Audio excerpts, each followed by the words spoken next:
Howdy, folks. First things first. A little sip of that. Just a sip. That's what that is. It's my favorite straight bourbon.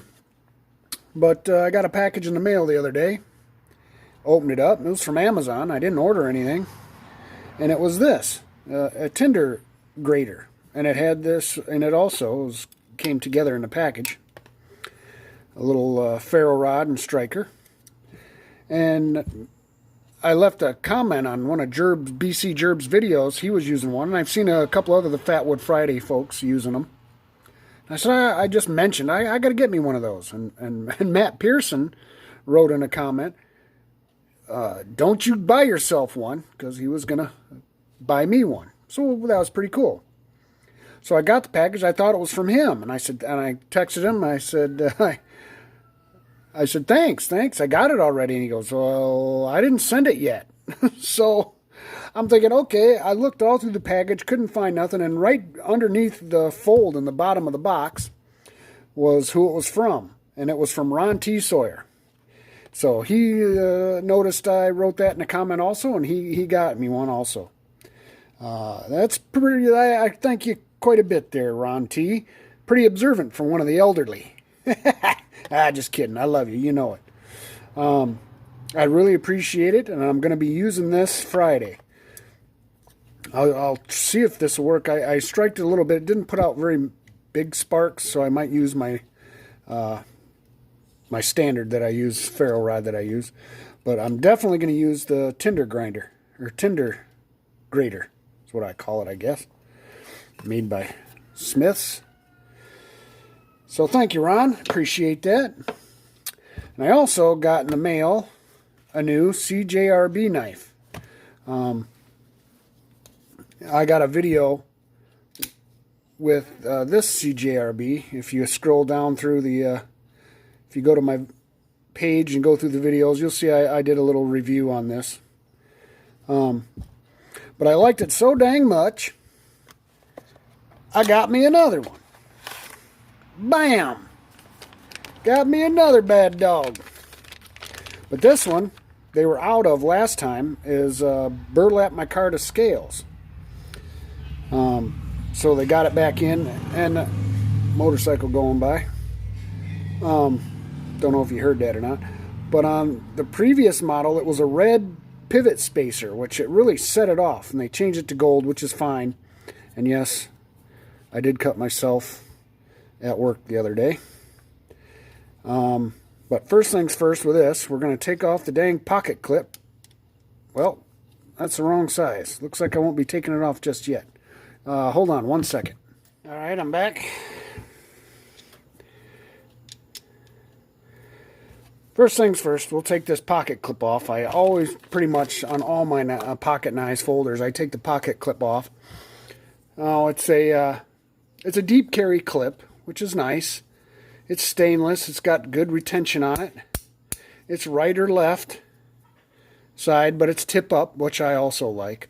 But it's just a hot spot for me.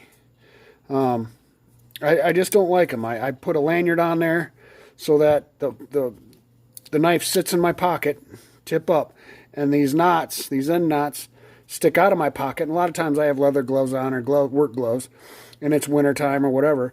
I can just grab the knots that are hanging out the side of my pocket, and the knife comes out. That's what I prefer. So let's get this thing off of here.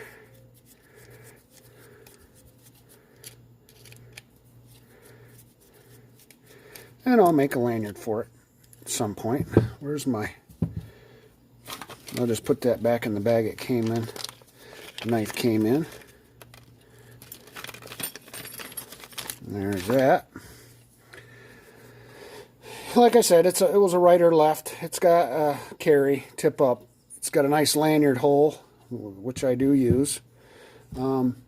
It's this one. They sell a 3-inch blade knife, but this is a 3.5 inch D2 stonewash drop point blade. It's 8 inches overall, but I really like the burlap micarta handles, scales here. It's got a, they're CNC machined.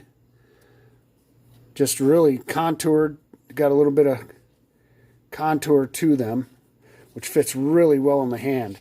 And this, even though it's a lot grip, it's pretty grippy, but smooth at the same time. I don't know if that makes sense. So it does slide out of the pocket well.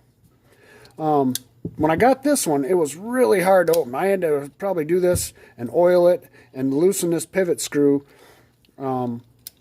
just a tad to get this to work proper. And there's no play either way.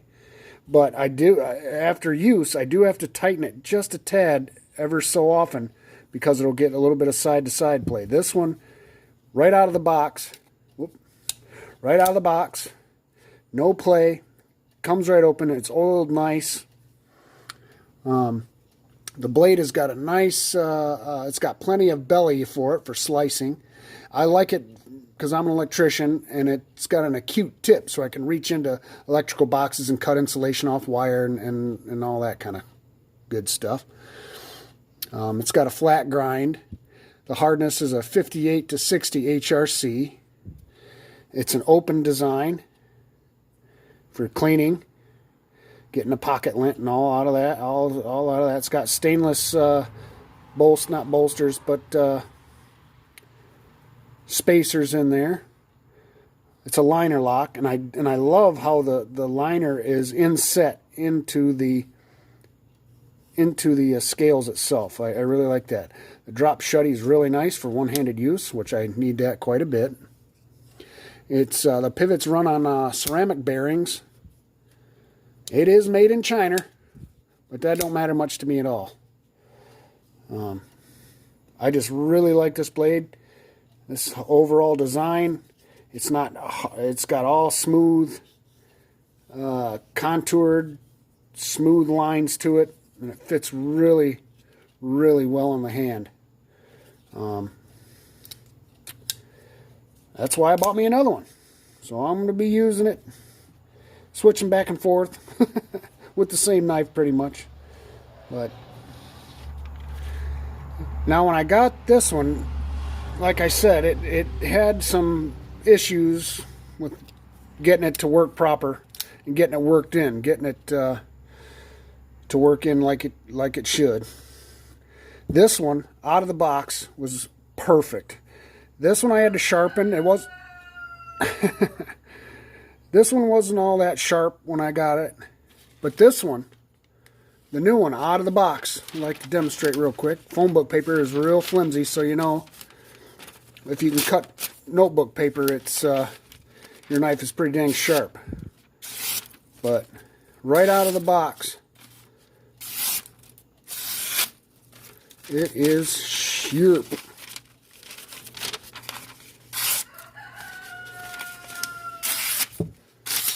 Well,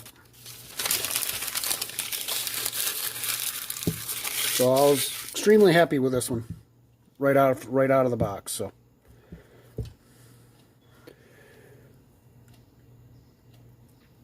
Well, I'm going to shut this down and make this a fairly short one.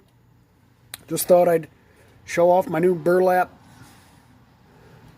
micarta CJRB Feldspar and my new ferro rod striker and tinder grater combo from Ron T Sawyer. I appreciate it. Appreciate it big time, Ron. God, family, friends, and country.